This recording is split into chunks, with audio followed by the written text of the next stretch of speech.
died by jumping in front of a moving train. I'll say it with confidence, it killed my daughter. But ironically, till today, even our statement has not been taken. The easiest way to explain this is to use the pattern of incidents from the beginning to the end.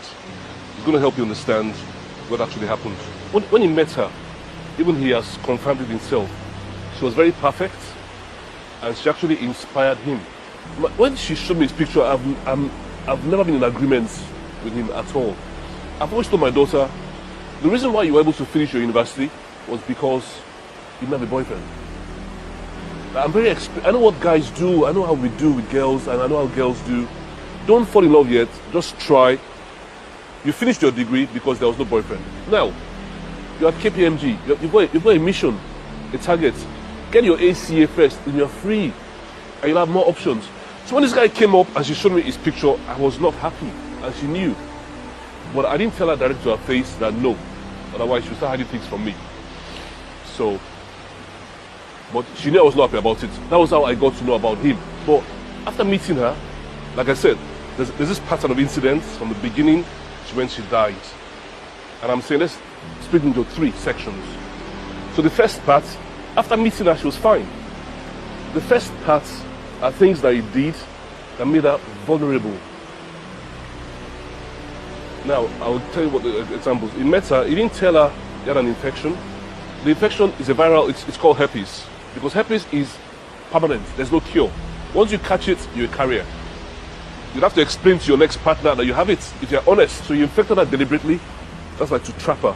She can't go anywhere else. That's one. He wasn't allowed to speak to other men. He also misrepresented. He pretended I was a very rich guy who had multiple businesses. This is my daughter who I look after, I support. She now feels she has found somebody.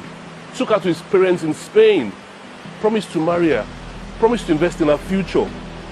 My brother, this thing now turned out to be lies. He didn't have the money he claimed to have. All the plans he planned with her, he couldn't afford them. That went on for a while. The second section of events, I feel, what made her mental health deteriorate.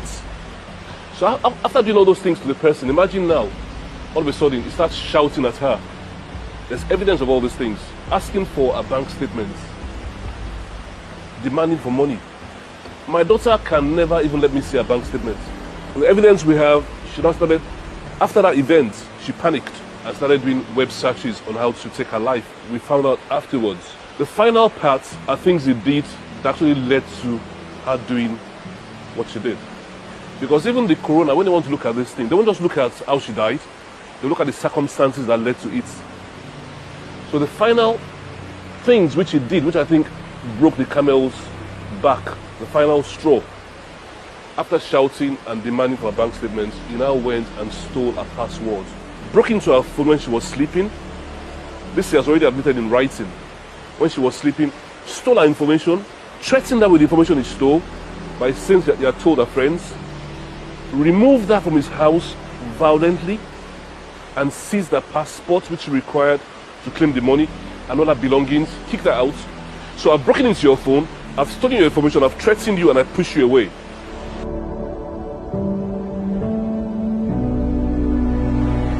Every step along, she told her mother. When he infected her, send the mother the evidence. When he shouted and he apologized, send the mother the evidence. So when this thing was getting out of hand and he had broken into her phone, she called her mother. And mother rushed to Manchester. Then the following day, it continued. The mother was actually a witness to what happened. When he was making his demands over the phone, the threats and all that. And when he was gaslighting her. So the mother was totally broken. You know, after the communication between themselves, which lasted about 6 p.m. or so, she told her mother she was going for a walk to clear her mind. The mother was saying she shouldn't go, that she would make some dinner, whatever, then she hold on. She said that mother shouldn't worry, that she's got her phone, she's coming back. Alanis didn't come back. She died on the 29th of May in the UK at Manchester, a station called Eccles. She died by jumping in front of a moving train. So the mother has been so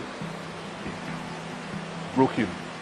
You know, even when the policemen came, the mother told them that it's even the mother that made the police aware of the existence of this person. That was how they contacted him, got his statement. But ironically, till today, even our statement has not been taken. Very strange. You know, that's where we are. So the mother was totally broken. Totally broken. I didn't get to know till the following day. When I contacted him out of love to find out what really happened, he still shared some of the stolen information with me as a way to make me scared. Something that no parents will want that information to come outside. And now show me the demand for money, mention the amount. I'll be happy if I can help him. That money is about to go into financial ruin. After she has died, somebody you claim to love, somebody you told that you have the money, you're going to take care of her. It came with the intention to get money from this girl because she was introduced by a so-called best friend, who's not a best friend, to this guy. That's his accomplice. After she died, this girl has got to spend time with this guy, and they are united in their story against my daughter. I'll say it with confidence, he killed my daughter. He killed her because she was already vulnerable already due to what he had done to her. My daughter was my first child. From day one, I fell in love with this girl from day one. This is a girl that I felt if she dies, I'll die.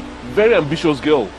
Her plans, she was planning that within the next 2 years or so, she'll be private. This girl had a very bright future. She had a bright future ahead of her. She had done so much, she had suffered, sacrificed a lot, stayed up all night to read, to pass. Look, KPMG, the ACA, it takes you 5 years to pass the exams, right? She passed it in 10 months. 10 months. Trying to impress her father as well. And to get there very fast. Because she saw that I was very slow in my own starting and my startup. She tried, she really tried. So I mean, it's just for other people. But if for other people we just get justice, for other people's sake, that people don't do this again to other people, I think Alanis has actually achieved something.